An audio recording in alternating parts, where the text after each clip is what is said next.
இங்க மர்மமான காட்டுல ஒரு குளத்துல ஒரு பேய் இருக்குது. அதோட உச்சம் தலையில இருந்து உள்ளங்கால் வரைக்கும் தங்கத்தாலேயே ஜொலிக்குது. இந்த பேயை சாகடிச்சிட்டு இதோட தங்கத்தை எடுத்துட்டு போறதுக்காக ஒரு படையே இந்த காட்டுக்குள்ள வராங்க. ஆனா அந்த படைகளுடைய தலைவனுக்கு மட்டும் 2 காதுகளுமே கேட்காது. இவன் அந்த ஆத்துக்கிட்ட வந்தோன்னா அங்க ஒரு தங்க துண்டுகள் கிடக்குது. அதை இவன் எடுக்க போறப்ப அந்த பேயும் இவனை பாத்துருது.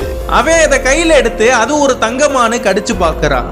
அந்த தங்க பேயும் என்ன பண்ணுதுன்னா அந்த குளத்துக்குள்ள இருந்து மேல வந்து ஒரு பாட்டு பாட ஆரம்பிக்குது. இந்த பேயுடைய பாட்டை கேட்ட அடுத்த செகண்டே அந்த படை வீரர்கள் எல்லாருமே அந்த பாட்டுல மயங்கி ஒருத்தருக்கு ஒருத்தர் அடிச்சுக்கிட்டு செத்துக்கிறாங்க.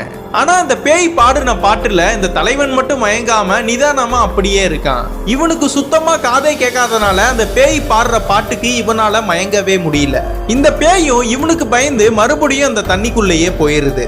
நைட் ஆனதுனால நம்ம இந்த இடத்துல இருக்க கூடாதுன்னு காட்டுக்குள்ளேயே வேற ஒரு இடத்துல போய் தூங்கிட்டு இருக்கான். இவன் மட்டும் நம்ம பாடின பாட்டுக்கு சாகவே இல்லையேன்னு இவன் மேல ஒரு ஆசை வருது இந்த பேய்க்கு.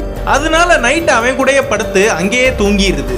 மறுநாள் காலையில தலைவன் எந்திரிச்சதும் இது யாரோ நம்ம கூட யாரோ படுத்திருக்காங்கன்னு கையை பிடிச்சி இழுக்கிறப்ப அந்த பேய் அந்த இடத்தை விட்டு ஓடிடுது. அதுக்கப்புறம் தலைவன் என்ன பண்றானா இதுதான் பேயின்னு கண்டுபிடிச்சு அது கூட ஒன்னா இருக்கிற மாதிரி அதை மயக்கி அது கூட டான்ஸ்னா ஆடி அதுக்கப்புறம் ஒரு பெரிய கல்லை எடுத்து அது மேல போட்டு அதை அந்த இடத்துலயே சாகடிச்சிடுறான். அதோட உடம்புல உள்ள எல்லா தங்கத்தையுமே ஒண்ணு விடாம அதை பிச்சு எடுத்துட்டு அதோட உடம்ப தூக்கி அந்த ஆத்துக்குள்ள போட்டு மொத்த தங்கத்தையும் தூக்கிட்டு அந்த இடத்தை விட்டு கிளம்ப ஆரம்பிக்கிறான். அந்த பேயுடைய ரத்தம் அந்த ஆறு முழுக்க பரவனால ஒரு ரத்த ஆறா மாறிடுது.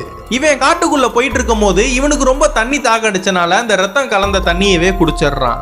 இதுல என்ன பிரச்சனைனா இந்த தண்ணியை யாரு குடிச்சாலுமே அவங்களுக்கு எந்த நோயா இருந்தாலுமே அது சரியாயிடும். இந்த தலைவனுக்கு பிறவியில இருந்தே காது கேட்காம இருந்திருக்கும். இந்த தண்ணியை குடிச்சதும் இவனுக்கு காது கேட்க ஆரம்பிச்சிடும். இன்னொரு பக்கம் இவன் கல்லால அடிச்சு கொண்டு அந்த பேய் சாகவே இல்லை, அது உயிரோட தான் இருக்கு. இந்த தண்ணியில இருந்து மேல வந்ததும் தன்னோட உடம்புல உள்ள எந்த தங்கத்தையுமே காணோன்னு ரொம்ப கோபமாயிருது.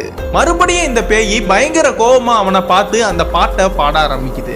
இந்த பாட்டை கேட்டு மயங்கின அந்த தலைவனும் கொஞ்ச நேரத்துல தலனா வலிச்சு அந்த தண்ணிக்குள்ள விழுந்து இறந்து போயிடுறான்.